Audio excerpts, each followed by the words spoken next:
কলকাতাতেই জব করতাম এবং একটা ভালো রেপুটেড কোম্পানিতেই জব করতাম আমার ফিল্ডে এবং ভালো পজিশনেই ছিলাম তখন। এবং সেই জায়গা থেকে যখন স্যালারিটা হাফ হয়ে যায় তো বাকি জিনিস তো হাফ হয় না। তো আমাদের কাছে তখন সম্পত্তি বলতে বাড়ি আর বাবার বন্ধ হয়ে যাওয়া একটা 10 বছর পুরনো দোকান। বাট বাবা বলেছিল যে এত কষ্ট করে তোদের মানুষ করালো, পড়াশোনা করালো, সমাজে একটা নাম করলি, তোরা ইঞ্জিনিয়ারিং করলি, মানুষজন চেনে সম্মান করে, এখন তোরা শেষে রাস্তায় ফুচকাওয়ালা হবি। আমার এটা খুব গায়ে লাগলো। আমি বলতে বললাম, বাবা আমাদের ফুচকাওয়ালা বলে খোটা দিল। আপনি 40 টাকা থেকে স্টার্ট করছেন। ফুচকা হচ্ছে স্ট্রিট ফুড, এটাকে আপনি বিজনেসে নিয়ে এসছেন। একদম। স্ট্রিট ফুডকে মানে আমি যদি ঘর থেকে বেরোই, আমার পাড়ার মোড়ে আমার ফুচকা রয়েছে, 10 টাকা আর 10 টাকা 20 টাকায় আমি পেয়ে যাবো। আপনার কাছে কেন? ফুচকা বেসিক্যালি পুরো ভারতবর্ষের সব জায়গার ফুড। তো যেটা প্রবাদ আছে সেটা মহাভারত থেকে শুরু হয়েছিল। তো কেন ফুচকাওয়ালা দেখে বাইরের রাজ্যে এবং বাইরের দেশে হবে না? তো আমরা অ্যাজ এ বেঙ্গল ব্র্যান্ড হিসেবে পুরো ভারতবর্ষে এবং একটা দিন আমাদের এটা স্বপ্ন যে আমরা বাইরেও ছড়িয়ে পড়বো এবং ফুচকা ওয়ার্ডটাই লোকে জানবে।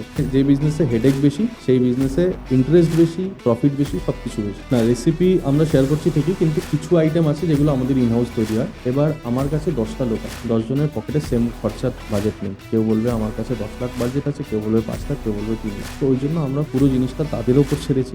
ফিস যেটা নেওয়া হচ্ছে সেটা বেসিক্যালি তাদের ওপরই খরচা হয়। এটা আমাদের প্রফিটেবিলিটি না। আমাদের প্রফিটেবিলিটি হচ্ছে রয়্যালটি চার্জেস থেকে। বিগত কয়েক বছর হাইপ উঠেছে বিরিয়ানি, সব জায়গাতে বিরিয়ানি নিয়ে মাতামাতি। কোথাও 100 টাকায় বিরিয়ানি, কোথাও 80 টাকায় বিরিয়ানি, 60 টাকাতেও দেখেছি আমি। কিন্তু যারা দেখো বড় নাম করা তারা কিন্তু 300, 350 নিজেদের একটা সার্টেন ধরে রেখেছে এবং বাড়ছে, কমছে না কেউ না। আমার রোজ যে ভালো ব্যবসা যাবে তা তো না। আজকে আমার 80 টাকা বা 100 টাকায় দিচ্ছে দেখে আমার প্রচুর ভিড় হলো, কালকে আমার পাশে একজন 70 টাকায় দিয়ে দিলে কিন্তু তার কাছে পুরো ভিড়টা চলে যাবে।